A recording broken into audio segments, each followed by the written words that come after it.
kind of an overwhelming process to go through a growth trend such as we've experienced in the past, I gotta say, 8 to 10 years at this point now.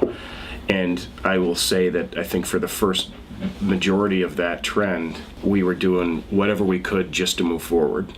And there was a lot of leadership, but not necessarily leadership through the right forest or in the right direction, just leadership. And I think you can define leadership in many different ways, but sometimes we joke about the fact, well, you know, you can follow any leader into the wrong forest or the wrong group of trees. It takes a much more strategic leadership plan to understand if you're headed in the right direction and what's on the other side of that forest. And so we learned through that process, I think, where we were headed and what type of culture we wanted to have at the organization.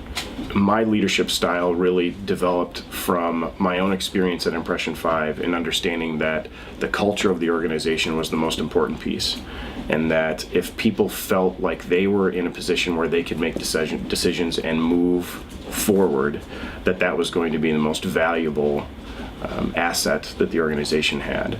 So we went from, to be honest, a very kind of dictatorial leadership style to a very inclusive leadership style, almost to the fact now that we manage the organization with a group of leaders instead of one leader who's making all the decisions and moving forward.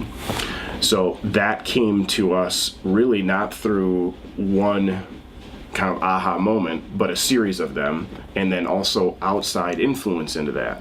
And I think one thing that's been very valuable in our last 10 years is to make sure that we're engaging others outside the organization and getting their feedback about what they see. What value does that have to you as a leader to get that outside, kind of that third-party perspective? Well, it busts a hole in the vacuum. And so, I mean, I feel that when you're in it every day and you're in the trenches, sometimes your viewpoint or your perspective is very limited.